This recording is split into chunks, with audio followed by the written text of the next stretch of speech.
In today's video, we're going to be finally saying the official organization for Charlotte Phoenix now that that has been teased into oblivion and finally announced. We've also got details on the trade window upcoming. There's specific dates and extensions as compared to the fall split where it was shortened. We are now seeing trade windows, dates and times where teams will not be punished for updating their rosters. We've got all the details on that in this video.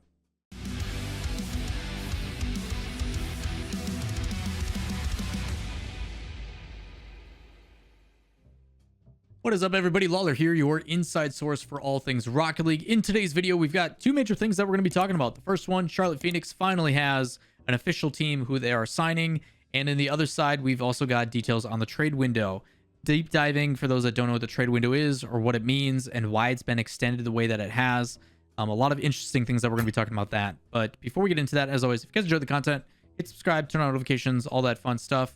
As well as all my social medias. If you guys would like to join us, you can find those in the description down below. We talk about this stuff daily on stream, twitch.tv/Lawler. Come hang out with us. Also, links to everything I am talking about in the description down below. But first things first, we've got Charlotte Phoenix. We're going to be talking about them.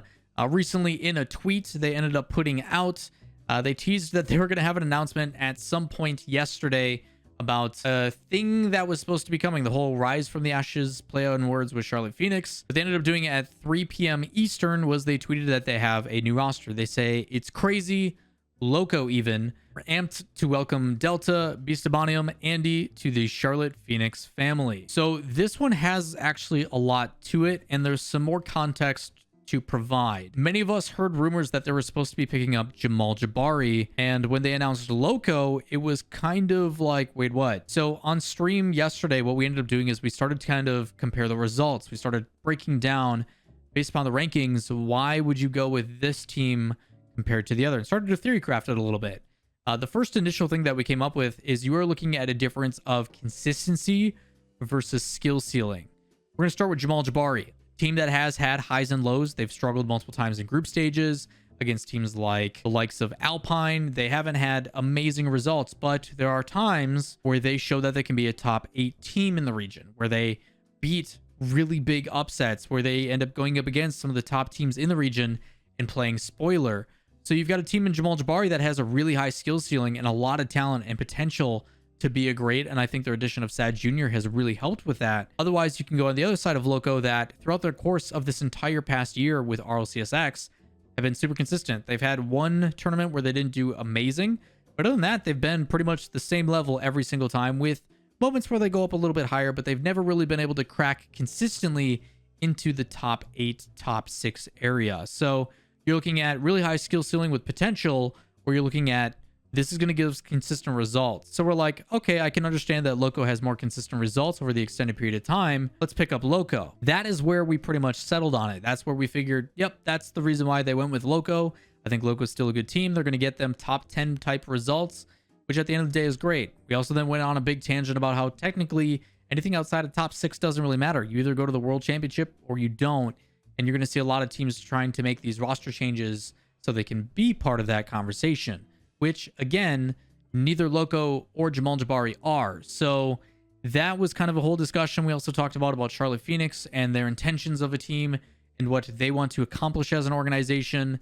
And that went down a rabbit hole, but eventually we ended up reaching out and talking to the founder of Shift. The founder of Shift, Achilles, that ends up putting out this tweet. Not worth for main tweet, but here, implying not worth it to put on Shift, but he's going to say the information anyway. Jamal Jabary were also in talks with Oxygen for a potential org, but things haven't worked out as of right now. Oxygen is now negotiating with the current roster to extend and re-sign rather than picking up Jamal Jabary. So what also could have happened is two organizations approached Jamal Jabary. For those that don't know, Oxygen is a North American-based org. So you have Oxygen approaching Jamal Jabary, and you have Charlotte Phoenix approaching Jamal Jabary. In Jamal Jabary's case, they're like, yeah, we want to go with Oxygen. I think that's what the route is going to be.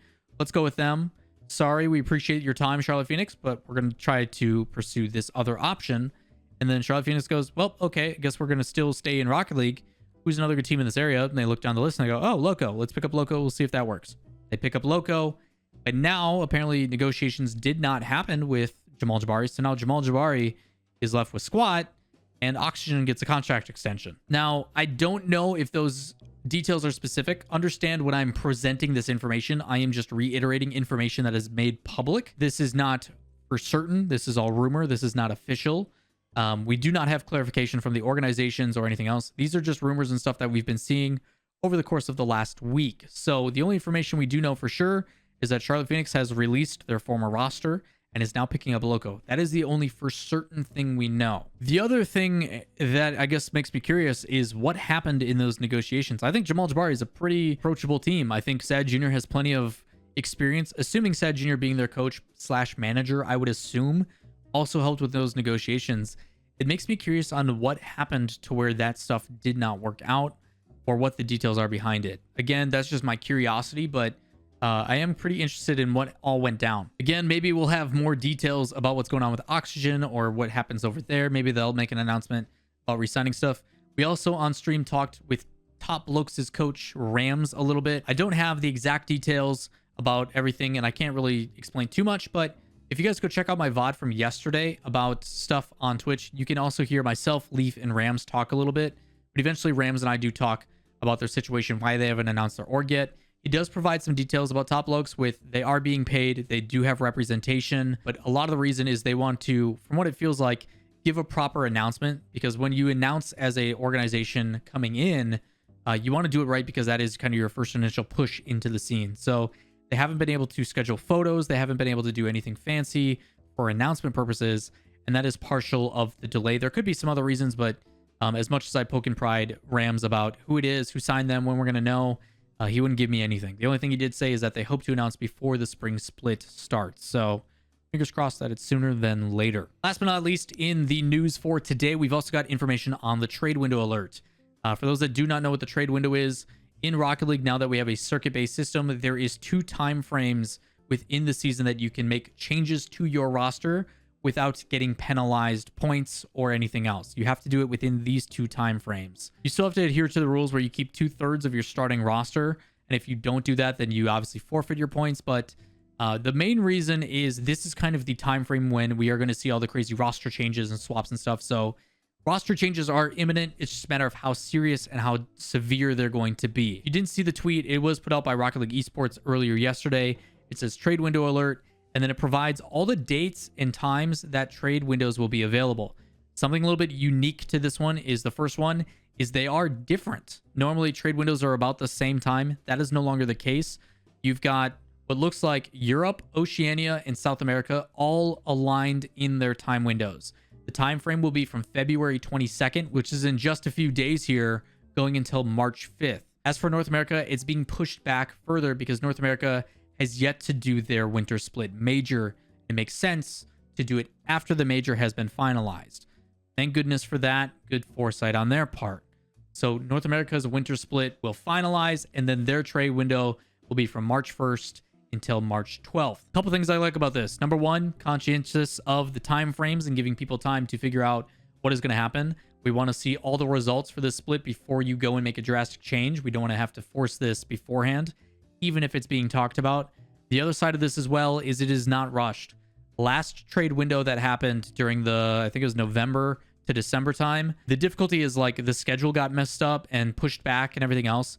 But the trade window, instead of being essentially what was supposed to be a week and a half, 2 weeks, was only 6 days. Like, imagine for a roster, you have 6 days to figure out who you're trying out, how scrims go, that you're comfortable with that team, and then also make it finalized and sign off and get contracts signed and everything else if you're represented by an organization. It just wasn't enough time. So I'm glad to see that they're giving ample time to actually figure this out. Obviously, some of these things are in the works beforehand, but again, trying to actually and legally do it in 6 days is not easy. So I am glad that they are extending it. I'm glad we have specific times that are associated to when they have tournament play and not.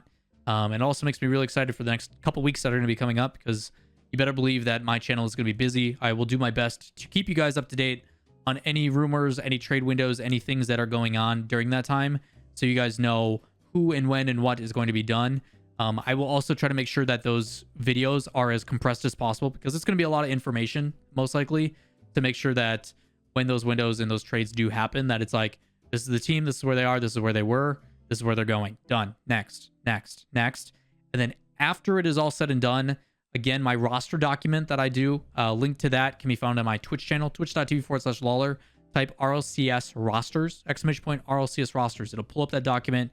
You can see everything. It looks all pretty. I will make sure to update that, as well as do an overall changes. So like the winter to spring trade window for Rocket League, I will also do a video finalizing everything to do like a massive overarching, like, these are all the changes that happen. So again, I'll do my best to keep you guys up to date. All you guys have to do is hit subscribe, turn on notifications, and make sure you tune in to all of those videos. And speaking of that, this video is over. Appreciate you guys all taking the time. Make sure you guys hit subscribe. Make sure you hit notifications, turn those on, click the bell or whatever the heck they call it.